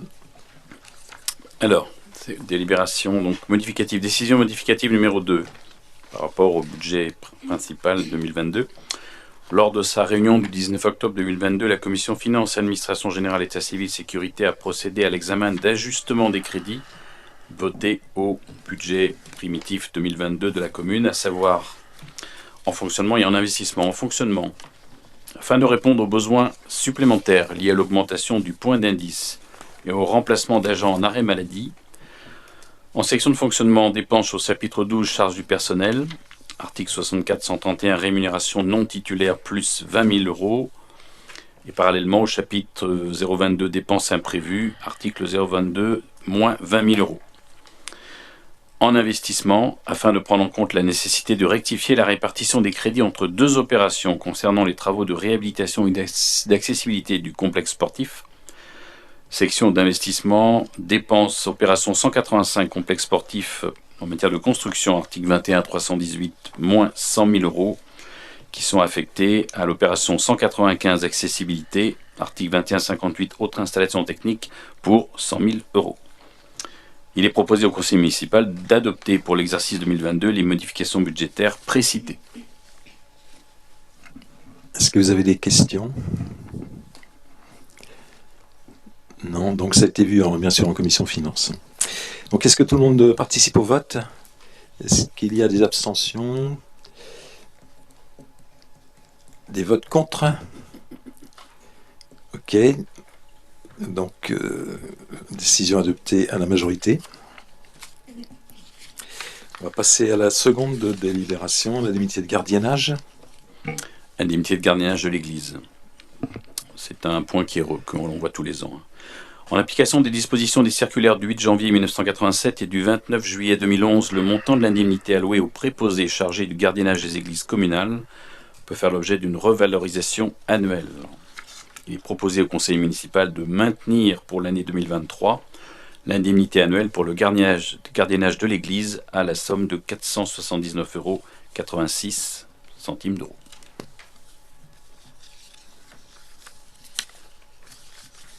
Est-ce qu'il y a des questions? Est-ce que tout le monde participe au vote? Est-ce qu'il y a des abstentions, des votes contre? Unanimité, je vous remercie. Donc nous allons passer après aux subventions de projet. Martine. Alors, bonsoir. Dans le cadre de son soutien aux associations, la commune de Vezin-le-Coquet attribue des subventions de projet aux associations vezinoises ou intervenant sur la commune qui en font la demande. Après étude de leur dossier et validation par la commission vie associative sport, un dossier de demande de subvention de projet a obtenu un avis favorable à la suite de la commission vie associative sport réunie le 11 octobre 2022. Vezin Fitness, pour l'aide à l'achat de matériel, tapis, haltères, etc. Une demande de 700 €. Il est donc proposé au conseil municipal d'autoriser monsieur le maire à verser cette subvention de projet à l'association précitée. Est-ce que vous avez des questions? Oui. Pour cette année, on les a... Oui. Pour cette année, on avait gardé projet pour toute demande d'association. Et pour l'année prochaine, on fera une différence entre projets et des vrais projets d'association et puis des demandes de matériel. On les appellera autrement, mais là, c'est... C'est un peu historique, hein, en fait. Alors oui, c'est plutôt de l'équipement. C'est vrai qu'historiquement, effectivement, enfin un petit équipement, historiquement, effectivement, mais on gardait soit la subvention de fonctionnement qui est votée en fonction du nombre d'adhérents, etc.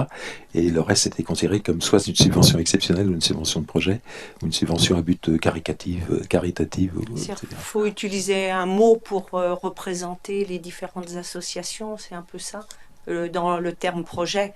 Et ça englobe en effet plusieurs demandes. Mais ce sera revu effectivement pour l'exercice prochain, 2023. Monsieur Monteau. Quel est le montant total de l'achat que veut faire Vezin Fitness? C'est-à-dire les 700 € représentent quoi par rapport aux besoins? Alors c'était, je sais plus le nombre, je crois que c'était les tapis, il y en avait... non mais c'est le montant de la demande. Oui, c'est ça. Je pense que les achats sont pas faits, donc j'ai pas tout à fait le montant exact, mais c'est par rapport au devis que j'avais. On avait, c'est là, J'ai pas un vrai devis de... Non, non, mais c'est le montant qui a été demandé par l'ASSO. Oui, mais ils n'ont pas acheté encore. Non, c'est pas ça le problème. Le devis, le montant global qui était sur la facture. Ils n'ont pas acheté, j'ai pas le devis. Non, mais ce qu'ils avaient demandé, Ils avaient laissé, ils avaient demandé 700 €. c'est ça. Et on accorde 700 €. Ma question, c'est bien. Oui. 700 € représentent plus que leurs dépenses à venir, moins que leurs dépenses à venir, leurs dépenses à venir. On s'est rapproché un peu de leurs besoins parce que j'avais le prix des tapis et des haltères. Oui. Et ça englobe pas tout à fait leurs dépenses. D'accord, ils en ont un peu pour eux, quoi. Ils en ont un peu pour D'accord. eux. Non, c'est le contraire. Oui, oui, c'est ça. Oui, à leur charge. Mais on ne quoi. sait pas combien, quoi. À leur charge. On accorde 700.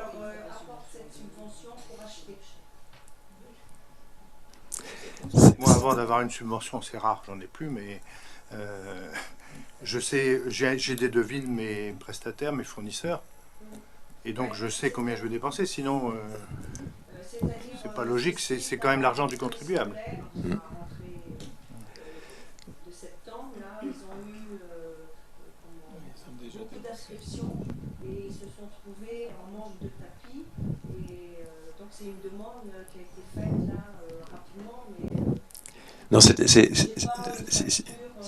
je peux me permettre d'intervenir, en fait, Vezin Fitness, effectivement, n'a rien demandé depuis plusieurs années. Il s'avère que là, ils ont eu beaucoup d'adhérents. Comme vous le savez, ils ont arrêté l'activité muscu.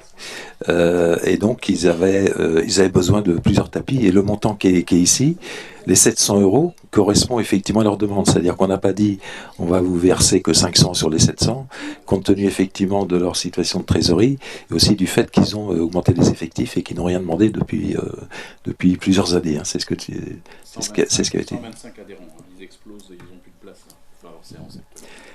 Donc globalement, effectivement, c'est la totalité de ce qui a été demandé au niveau de la dépense. On a accepté la totalité de la dépense, de la dépense et de ce qu'ils nous demandaient, quoi.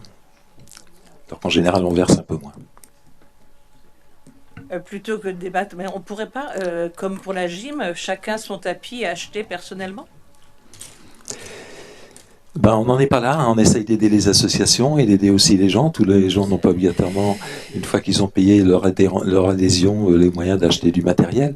Donc ça fait partie de notre souhait justement d'aider les assos et même si c'est pour une vingtaine de tapis ou 25 tapis comme c'est le cas. Oui, c'est ce qu'on avait dit. Mais hein, ça va être le basket va avoir besoin de telle chose, le foot de telle autre, etc., etc. C'est la vie. Compléter ce que dit Monsieur le maire, c'est les tapis, en effet, c'est pas très lourd, on les roule, voilà. Mais s'il faut venir avec ces élastiques, les haltères, finalement, les gens sur Vezin viennent souvent à pied. Et donc, c'est aussi une facilité d'avoir ça dans la salle à disposition et... Bon, c'était de coutume. Après tout, ça pourrait être... Enfin, pour l'instant, il n'est pas question de changer ce qui rend service aux assos, hein, puisque au contraire, on essaye de les aider au maximum. Donc, je crois que tout le monde est d'accord là-dessus. Hein. Oui, non, mais ça, vous parlez à une convaincue. Mais est-ce qu'il ne faut pas revoir un peu toute l'aide aux associations plutôt que de donner des subventions projets qui ne sont pas projets et qu'on se perde alors qu'on a suffisamment de termes appropriés dans la langue. Équipement projet, c'est effectivement ce qu'on va changer l'année prochaine. Tout à fait. Oui. Petits équipements projets. Oui. Voilà. Oui. Je ne sais pas s'il y a d'autres questions. Non, est-ce que tout le monde participe au vote? Est-ce qu'il y a des abstentions? Est-ce qu'il y a des votes contre? 4 contre. D'accord, donc adopté à la majorité. On vote contre les termes, hein, c'est pas contre l'association, bien entendu. Non, mais c'est un vote contre. C'est comme ça qu'on l'appelle. On s'abstient, on vote contre, on est pour. Merci, donc majorité.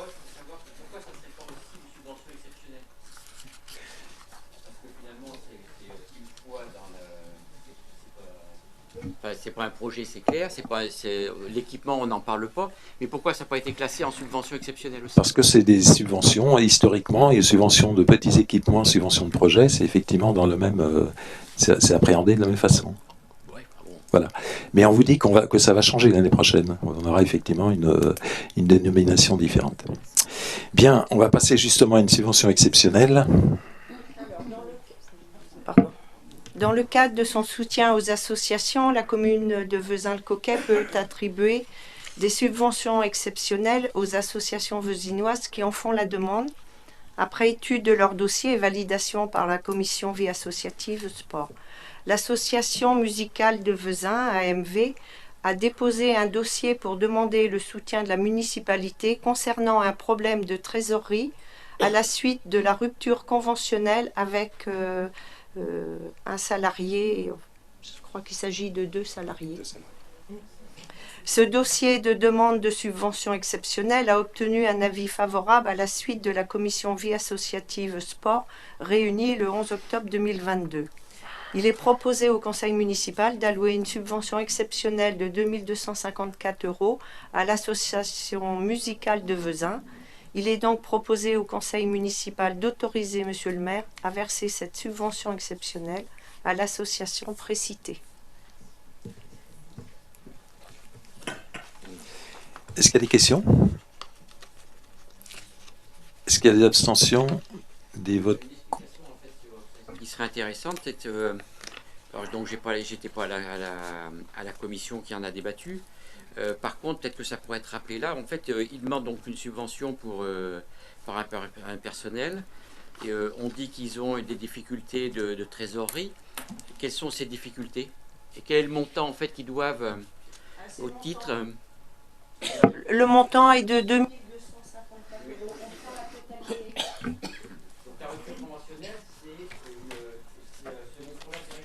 Oui, c'est...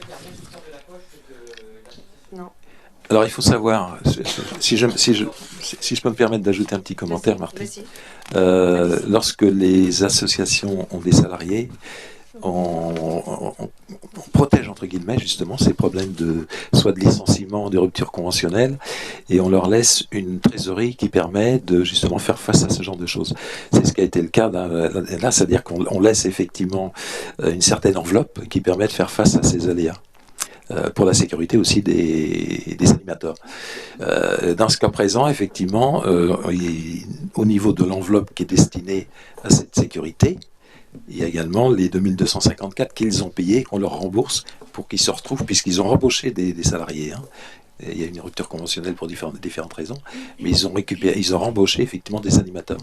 Donc ça veut dire que l'enveloppe globale ne change pas. Donc il faut qu'on abonde pour pouvoir respecter effectivement cet engagement de notre part, hein, qui est effectivement assurer une sécurité, garder effectivement une enveloppe pour les assos afin de faire face à ce genre d'aléas ou de licenciement, ou comme on l'a vu avec dans d'autres cas parfois, donc aider effectivement une association qui se trouve confrontée à ça, et afin de protéger effectivement les salariés, les animateurs. En fait, la mairie a déjà pris un engagement global. C'est général, c'est pour toutes les assos qui ont des animateurs. Qui ont des salariés pour dire en fait s'il y en a un qui part et qu'il y a une somme à verser, c'est nous qui payons quoi. Pour toujours abonder cette enveloppe dont je vous parle, qui correspond effectivement à 6 mois, d'à peu près 6 mois de rémunération, quoi. Pour compléter, là, si une association avait une rupture conventionnelle, mais que les finances ne justifient pas de cette demande-là ou de la part de la mairie, on n'aurait pas forcément à subvenir si on ne nous le demande pas. Là, l'AMV nous l'a demandé parce qu'ils craignent de ne pas pouvoir payer les autres professeurs pour l'année à venir. Et si toutefois il y a un départ à la retraite, quelqu'un qui a 15 ou 20 ans, donc les sommes deviennent un peu conséquentes. Alors chaque association est censée, qui emploie... Ouais, mais non. Alors on essaie de dire aux associations, enfin on leur dit qu'ils sont censés avoir un minimum dans leur trésorerie pour faire face à une telle à la masse salariale. Après, là, il y a 5 professeurs. Donc, on sait bien qu'ils ne vont pas partir tous les 5, mais on est obligé de leur demander une partie dans leur caisse puisqu'on leur demande environ 6 mois de trésorerie pour subvenir en cas de besoin comme ça, soit départ à la retraite, soit une rupture conventionnelle, un licenciement. Ils ont au moins 6 mois de trésorerie d'avance. On n'a aucune connaissance de leur montant de trésorerie. Si, j'ai le dossier, j'ai tout le dossier ici. On l'a étudié en commission. Oui, tout à fait. Non, là, toutes les associations, si elles veulent bénéficier de subventions de fonctionnement, ou comme là, donc une subvention exceptionnelle, bien entendu qu'elles donnent leur situation de trésorerie, et éventuellement, s'il y a des comptes livrés A ou je ne sais pas trop quoi, ils doivent donner la totalité de leur trésorerie, bien sûr. Je suis pas sûr d'avoir compris, je suis pas sûr d'être le seul à ne pas avoir compris. En fait, il faut qu'elles aient dans leur trésorerie 6 mois de salaire, de salaire des animateurs. L'équivalent de 6 mois. Mais si à chaque fois la municipalité abonde, à chaque fois qu'il y a un départ, il y a une demande. Il y a toujours 6 mois. Il y aura toujours 6 mois. Donc oui. À quoi ça sert d'avoir 6 mois, sachant qu'on a la garantie que la commune va subvenir aux besoins? Pour que ce ne soit pas la commune qui paye, puisque ce ne sont pas des salariés de la commune. Et là, on paye. Oui, mais on verse une subvention. C'est pas nous qui émettons les fiches de salaire et qui payons et qui rémunérons les animateurs.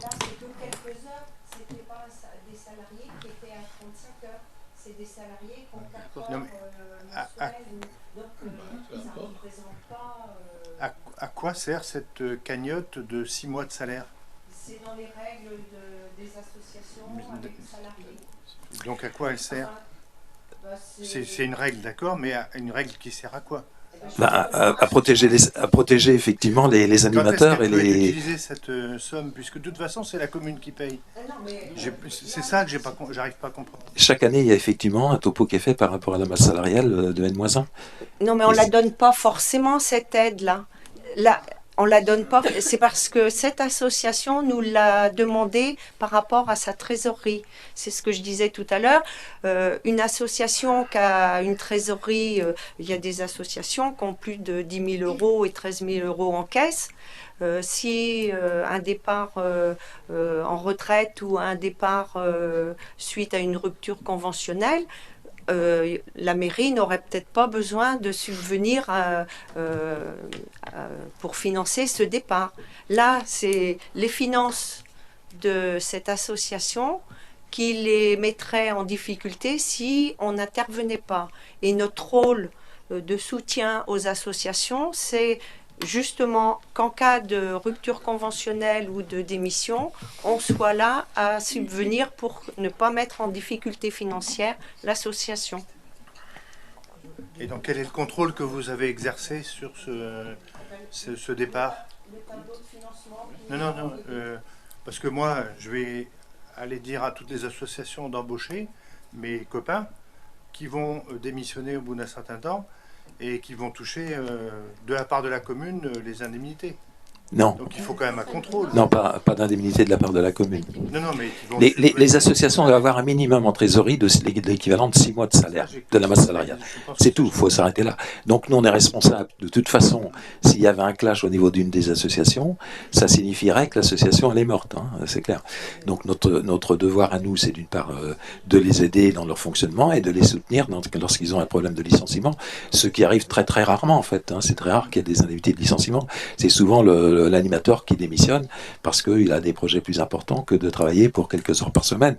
Et c'est pour ça qu'on arrive effectivement à cette situation. Mais le but, c'est bien sûr chaque année de contrôler justement, et tous les éléments sont communiqués hein, dans le dossier qui est épluché par Madame Brunera et par Martine, et tous les éléments financiers sont donnés pour justement faire toutes les vérifications. Là aujourd'hui, on sait qu'il y a eu rupture conventionnelle et qu'ils ont réembauché effectivement des gens. Donc il y a toujours Alors, si elle ne réembauche pas, on le voit l'année prochaine par rapport à la masse salariale qui va baisser, et à ce moment-là, effectivement, on en tient compte, bien entendu. Je pense que la commune, comme elle paye à tous les coups, doit bien contrôler. Pas systématiquement. Et la commune paye que si la situation en trésorerie de l'association n'est pas suffisamment élevée. Non, elle paye à hauteur de laisser 6 mois de salaire. Ah ben, laisser cette garantie aux salariés, bien sûr. Oui. Donc, bien sûr. Mais notre façon de soutenir les associations, c'est au moins, ils ont des salariés, ça leur garantit aussi, ce sont des bénévoles souvent qui sont à la tête des associations, on ne peut pas les laisser prendre ce risque-là non plus, de ne pas les aider à... c'est peut-être pas de leur fait quand ils ont une rupture conventionnelle, comme disait M. le maire tout à l'heure, c'est peut-être parce qu'il y a un autre projet derrière et c'est juste dans notre façon de soutenir les associations qui fait que là, la situation financière, c'était limite pour pouvoir réembaucher derrière si l'association voulait fonctionner normalement, de pouvoir réembaucher, donc c'était notre soutien. Et je comprends, c'est pas juste d'éviter les abus. Oui, c'est ça. Voilà. On est très vigilant puisque ça arrive très rarement. Donc, je peux vous assurer qu'on est très vigilant à ce niveau-là. Bien. Est-ce qu'il y a... Alors moi, bon, éventuellement, si ça se fait dans les autres communes, je regarde, enfin, j'essaierai de chercher parce que c'est la première fois que j'entends ça. Mais enfin, on est sur Vezin, là. On est sur Vezin. Ah, c'est pas ce que vous avez dit tout à l'heure. Hein. Vous avez dit que c'était une pratique. C'est une pratique qu'on a sur Vezin pour les associations et qui est relayée effectivement dans d'autres communes. Je vais pas vous les nommer là parce que non, sortir. Mais oui, c'est une pratique effectivement afin de sécuriser justement les associations. Ouais. Alors. Bon, une subvention, je suis d'accord, c'est pas le problème. Par contre, peut-être pas la totalité. Enfin, s'il y avait d'argent en caisse, je vois pas trop pourquoi s'il y a suffisamment d'argent en caisse, on ne participe pas. C'est pour ça qu'il y a une étude de fait au niveau de la situation de trésorerie chaque année qui est mise à plat. Là, la subvention de 2254, on est bien d'accord que c'est la totalité. J'ai bien compris. Oui. Donc là, vous pensez quand même la totalité. Là, on revient effectivement aux 6 mois. S'il y avait de l'argent en caisse, peut-être que vous auriez pu faire une subvention moindre. Voilà. Peut-être, mais enfin, effectivement, dans ce cas précis, le dossier a été analysé effectivement par rapport à la trésorerie, et puis voilà. Bien. Mais tout ça, ça a été étudié déjà en commission. On a passé beaucoup de temps en commission, et puis c'était acté, hein, sauf effectivement. Oui, mais moi, je ne vais plus en commission. D'accord. Bien. Alors, si vous voulez, on va passer au vote. Est-ce que tout le monde participe au vote? Est-ce qu'il y a des abstentions? Est-ce qu'il y a des votes contre? Alors, 5 contre. Merci beaucoup. Donc, la délibération est votée à la majorité. Au niveau des rapports, donc Aurélie, ça a déjà été présenté en commission. Les rapports ont été envoyés aussi. Donc, je ne sais pas, est-ce que...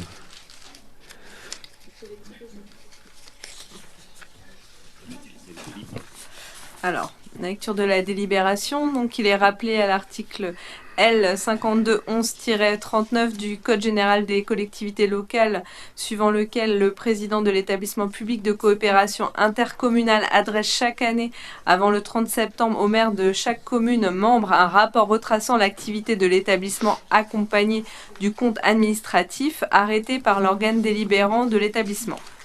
Ce rapport fait l'objet d'une communication par le maire au conseil municipal en séance publique, au cours de laquelle les représentants de la commune à l'organe délibérant de l'établissement public de coopération intercommunale sont entendus. Le rapport donc a été présenté en commission développement durable et solidaire le 12 octobre 2022. Au vu de l'exposé à intervenir en séance, il est proposé au conseil municipal de prendre acte du rapport d'activité et de développement durable 2021 de Rennes Métropole.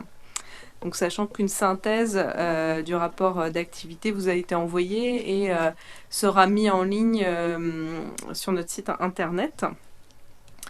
Est-ce que vous avez des questions particulières? Non, ok, bon, ben donc le J'en conseil... profite en termes d'information, je ne sais pas si vous voulez... Ah oui, pardon. Ok, le conseil a pris acte. Donc.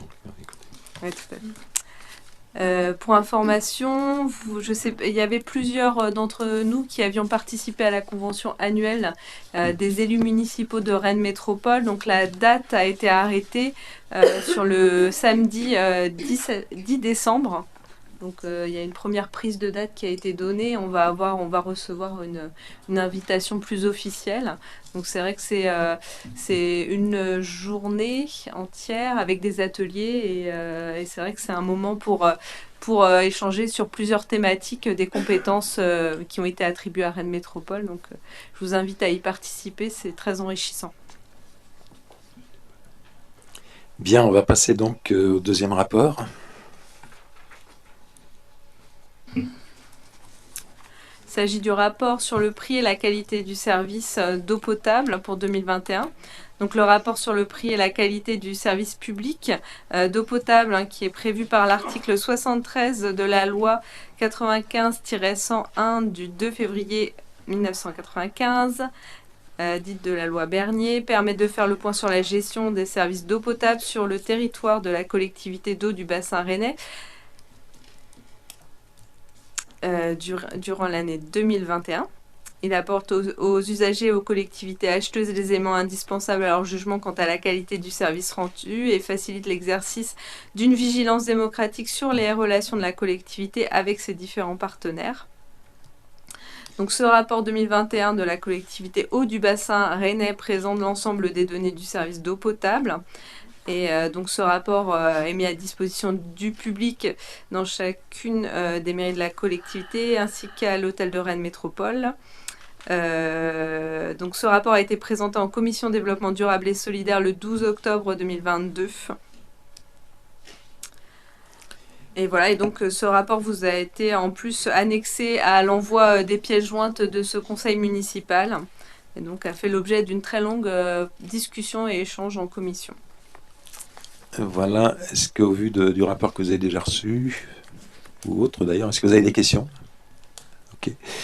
Donc le conseil municipal prend acte, je vous remercie, on a fait le tour des délibérations.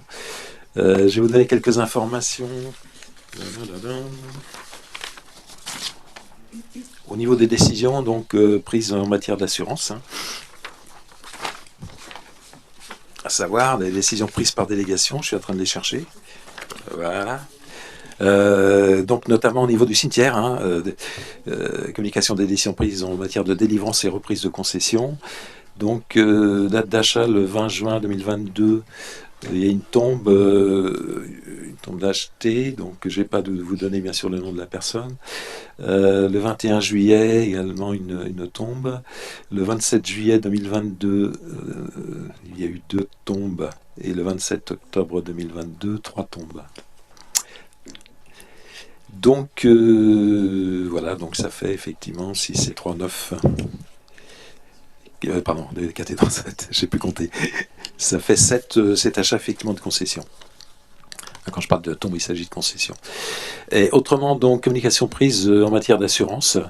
On a eu un remboursement de la Maïf suite au bris de glace de vitres à l'école Tabarly. Donc 1723 €.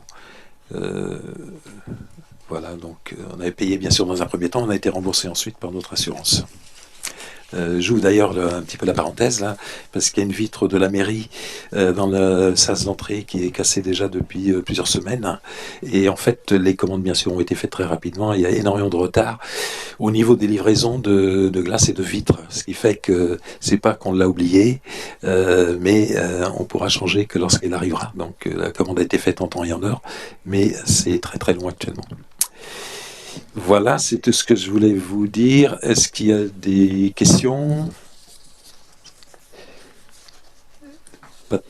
Monsieur Dubreuil?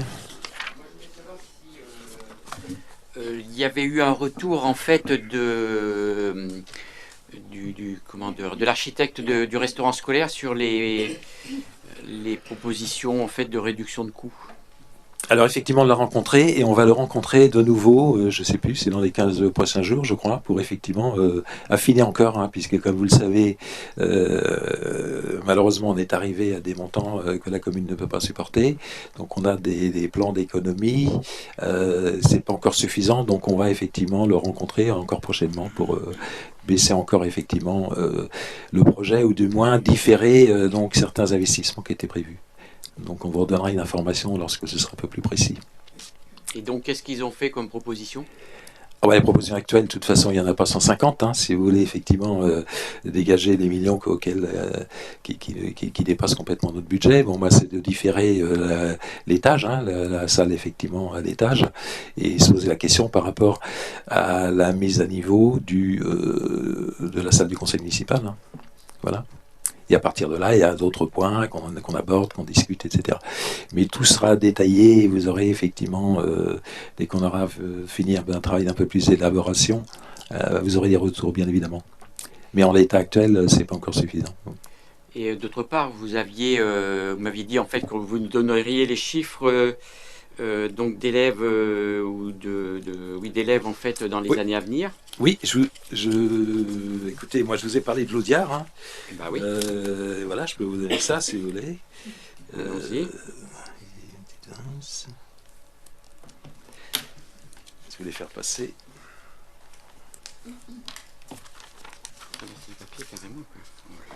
Donc, si vous voulez, c'est une étude de l'Audiard qui est arrêtée, donc rentrée 2025-2026, avec effectivement un certain nombre de glissements de projets, hein, puisque, comme vous le savez, notamment dans la ZAC des Champs Bleus, il y a effectivement des projets. Ce qui était arrêté à rentrée 2025-2026, donc c'était 540 pensionnaires. Donc il y avait l'hypothèse haute qui était de 700 élèves, la basse 640 élèves, et médiane, donc c'était 670 élèves. Voilà. 2025-2026, effectivement, les calculs avaient été faits à hauteur de 540. 540 élèves. Hein. 540 élèves mangeant à la commune, en moyenne bien sûr, hein, puisque si vous voulez, le nombre d'élèves c'était 670 élèves, d'accord, dont 540 élèves qui mangeraient au restaurant scolaire. Si on respecte la règle aujourd'hui, qui est d'à peu près 80% des élèves qui mangent au restaurant scolaire. Donc là, ce que je vous répète à chaque fois, c'est que c'est effectivement un projet qui ne s'arrête pas à 2026-2027, c'est un projet effectivement horizon 2028-2030. On n'a jamais dit que c'était jusqu'à les calculs, les chiffres que je vous avais donnés, qu'on avait imaginé, puisque c'est un peu comme ça que vous l'aviez entendu. On n'a jamais dit en fait que c'était des chiffres qui s'arrêtaient à 2025-2026. Hein. Nous, on avait fait un calcul jusqu'à 2040, donc on était quand même pas mal, quoi. Et si en fait l'Audiard vous dit 540 élèves, moi j'étais tablé sur à peu près 590. Vous voyez, donc finalement ils sont encore plus faibles que nous. Il y a 670 élèves 2025-2026. Voilà, mais on aura l'occasion d'en parler. Mais il y a des glissements, il y a des projets qui ne sont pas. Bien sûr, il y en a d'autres qui sont arrivés. 476 qui mangent à la cantine, voilà. Ou 519, ça dépend comment on peut compter. Donc on n'est pas si loin, en fait, de ce qu'on a écrit. Voilà, donc, on 2025. a des chiffres qui sont complètement sortis du chapeau. 2025-2026. Voilà. Oui, 2025, c'est ce que je vous ai dit. Moi, ça correspond à la rentrée 2026. Là. Voilà. Alors 2026-2027. Donc on est sur les mêmes, les mêmes chiffres. Voilà. Donc, bah oui, donc on n'est pas si bête que ça. Je peux vous donner le nombre de logements attendus livrés entre 2026 et 2030, mais je ne sais pas là. Voilà. Oui, ben oui. Non, mais je vous comprends tout à fait. C'est ce que je vous ai dit l'autre fois, et bien sûr, on peut pas rester. On était parti de 3,5 pour arriver à 5,5. Hein. Bien, on fera une commission spécifique. Parce que là, on ne va pas en parler pendant 3 minutes comme ça, quoi. Absolument. Mais les projections sur 2030 et 40, alors ça fait quoi de l'Audiard? Ah bah là, pour l'instant, de l'Audiard s'arrête à 2025-2026. Donc ce qui fait qu'on fait un restaurant pour 2025-2026. Hein. C'est marrant parce que je vous ai entendu l'autre fois en disant, avec la haie de terre, etc., on sera obligé de faire un nouveau restaurant scolaire avec de nouvelles écoles dans le secteur de la haie de terre. Je vous pose la question, parce que vous m'avez reproché d'avoir des chiffres qui sortaient du chapeau, qui venaient de nulle part. Hein. Là, je constate que... Non, je ne vous ai pas dit ça. Je vous ai dit simplement que l'Audiard, qui est quand même un organisme... J'étais aussi bon que l'Audiard, vous avez dit. Je constate que finalement, oui. L'Audiard, alors à ce moment-là, il n'y a pas de contestation, si vous êtes d'accord. L'Audiard, effectivement, a fait cette étude dans notre commune, et dans d'autres d'ailleurs, effectivement, afin de nous permettre de planifier ce genre de structure comme le restaurant scolaire. Voilà.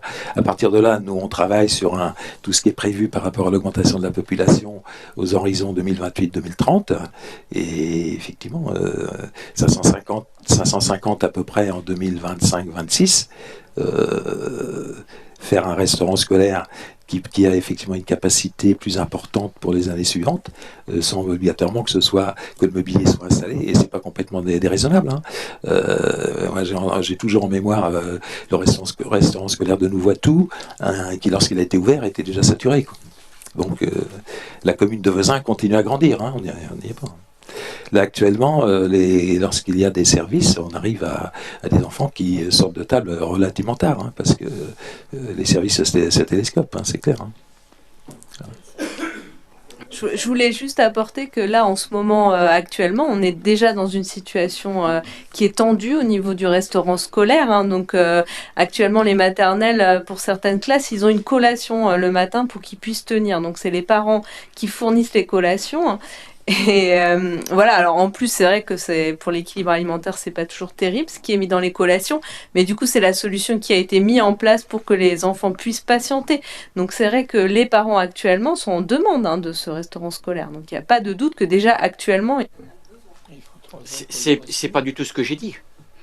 Je veux dire, si vous reprenez notre programme, on avait prévu également de la même façon un restaurant scolaire, donc c'est pas le fait de le faire, un nouveau restaurant scolaire, parce qu'on savait aussi, nous, qu'il y avait, je veux dire, les chiffres sont là de toute façon pour le montrer dans tous les cas, on savait qu'il y avait des problèmes, donc il fallait faire quelque chose, quoi. Donc on ne dit pas qu'il ne fallait pas en faire, on dit simplement qu'aujourd'hui, vous vous basez sur des chiffres là 2025-2026, vous ne savez pas me donner les chiffres pour 2030, donc, et finalement, vous ne savez pas trop non plus ce qui va se passer. Non, Monsieur Dubreuil, dans le domaine de l'éducation, savoir combien il y aura d'élèves en 2040, vous jouez déjà dit, mais visiblement on n'est pas bien entendu, c'est très difficile, hein, parce que pour des données totalement évidentes, hein, l'académie ne peut pas dire combien va y avoir d'élèves en 2040, pourquoi pas aussi dire combien il y en aura en 2100. Pas un restaurant pour... Mais demain ce sera quoi 1,10 dans ce cas-là... Les enfants, on les fait aussi selon les moyens qu'on a pour les nourrir. Si on n'a pas d'emploi, on va vous faire de gosses.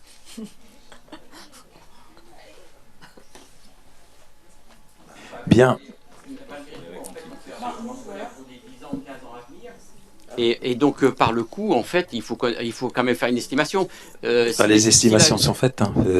Vous savez comme moi l'évolution de Rennes Métropole et de toutes les communes, surtout Vezin-le-Coquet qui touche Rennes, les évolutions qui sont prévues par rapport à l'augmentation de la population dans la métropole. Hein. Donnez-nous les chiffres, puisque vous dites que les évolutions sont faites. Non, mais je ne vais pas vous donner un chiffre que vous allez me ressortir après en me disant il est faux. Donc il y a des ça s'appelle effectivement faire des prévisions et des prospectives. Et il y a différentes hypothèses, comme là en l'occurrence le graphique que je vous ai passé tout à l'heure. Il y a une hypothèse basse, une hypothèse haute, etc. Mais au jour d'aujourd'hui, dire que ça semble aberrant de faire un restaurant pour environ 600 repas, horizon 2028-2030, je vois pas en quoi ça semble complètement aberrant par rapport à ce qu'on connaît déjà de la situation aujourd'hui, la situation à peu près 2025-2026, hein, puisqu'il y a un petit décalage, il y a des programmes qui sont lissés. Mais un projet comme ça, on le fait pas pour 3-4 ans, hein, on le fait effectivement horizon 10 ans. On est d'accord, mais justement, quoi, déjà, là, vous parlez déjà de 600 repas, donc, alors qu'avant on était sur 700. Et là, ça change, quoi, vous voyez. Non, mais... non, mais vous dites, faut pas dire vous me reprochez de dire donner des chiffres n'importe comment, vous en donnez aussi d'appareils, quoi. Donc, et vous ne donnez pas, en fait, les projections sur lesquelles vous basez effectivement, des projections qui sont ce qu'elles sont, quoi, malgré tout. mais qui permettent de travailler et d'avoir un horizon pour se dire il y aura tant d'élèves en classe, il y aura tant d'élèves à manger.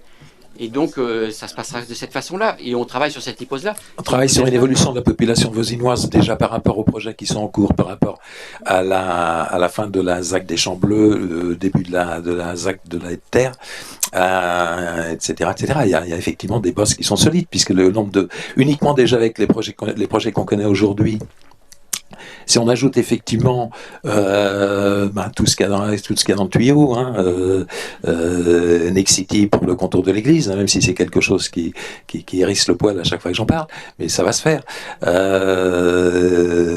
Effectivement, la fin du secteur 5 qui sera couplé avec le début de la haie de terre, ça c'est horizon dans 4-5 ans à peu près, si tout se passe bien pour la création de la ZAC, voire avant j'espère.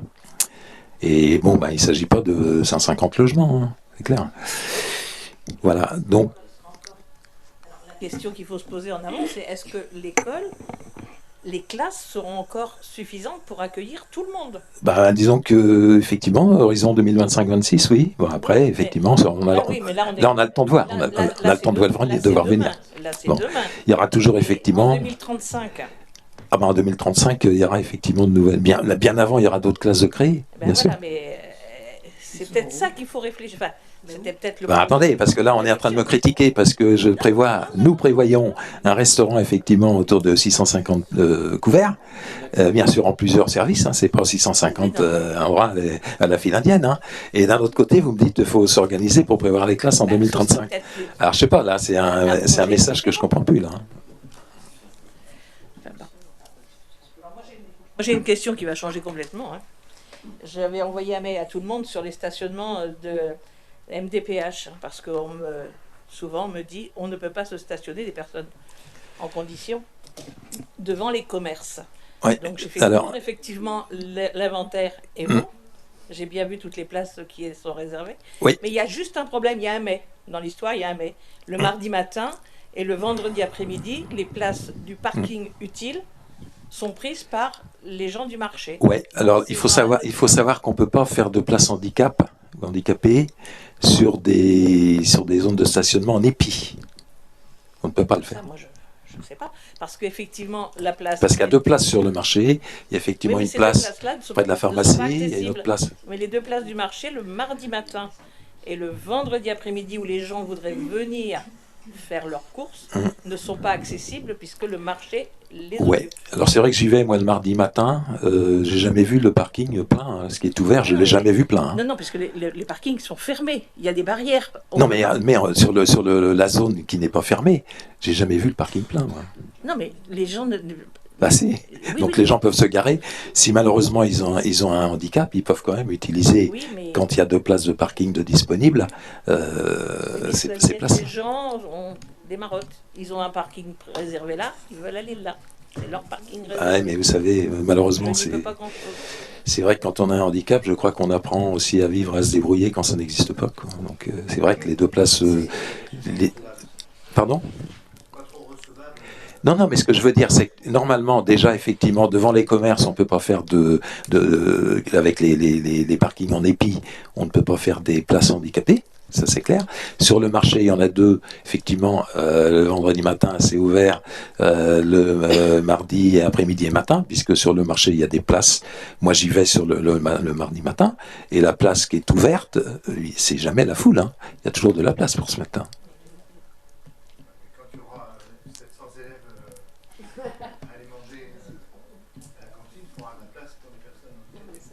Il y aura de moins en moins de voitures. Donc il y aura beaucoup de place.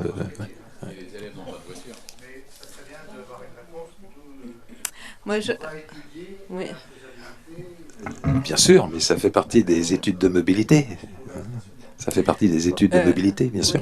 C'est vrai qu'on en a échangé en commission en développement durable et solidaire avec Monsieur Le Cronier, Monsieur Dubreuil, Monsieur Monteau qui était là.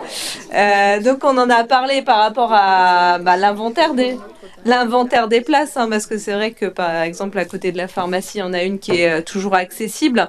Après, la question du marché n'avait pas du tout été évoquée dans votre message. Donc nous, on en prend note. Après, c'est un peu compliqué là en ce moment avec le marché tel qu'il est dimensionné, mais ça peut être quelque chose qu'on va regarder en tout cas pour l'aménagement futur. Effectivement, il faudra le prendre en compte. Alors à la Cochardière, il y a des places. À la Cochardière, il y a des places handicapées. La Cochardière. On va regarder. Et parking École Notre-Dame, il y a aussi parking. On va regarder parce qu'on a aussi toute l'organisation du marché hein, qui est en fonction des bornes.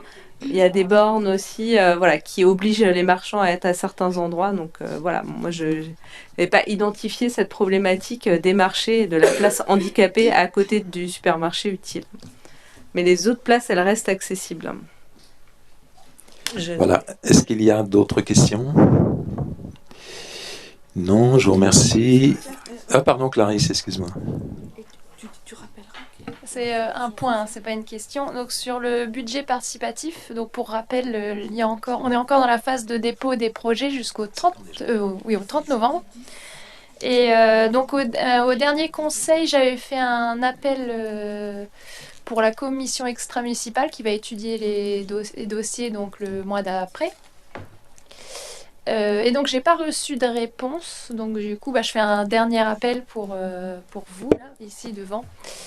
N'hésitez pas à me dire si vous êtes intéressés. Voilà, vu que j'avais pas reçu de réponse, après on va pas tarder à clôturer du coup la commission quoi, si jamais voilà.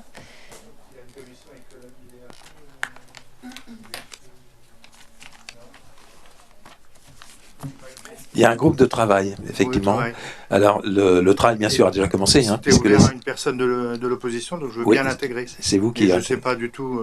Tout à fait. Il y a un problème de... si, à part le dire, c'est tout. Non, mais vous l'aviez écrit. Ouais.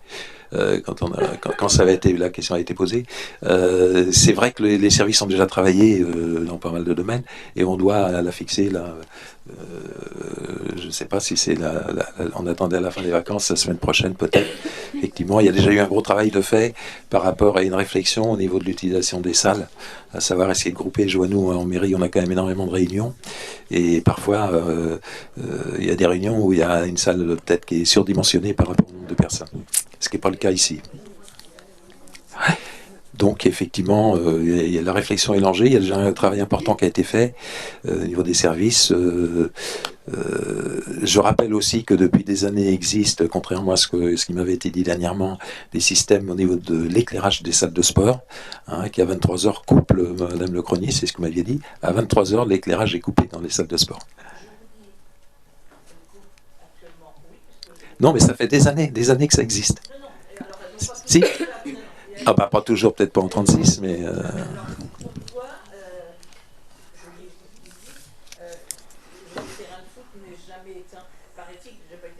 Le terrain de foot ? Près des vestiaires, c'est jamais éteint. Ah oui, pour l'éclairage du terrain de foot. Ah oui. Ah ça, vous savez, personne ne m'a parlé de ça, donc je sais pas, puis je fais pas le tour, honnêtement, tous les soirs avec mon berger allemand. Je sais pas.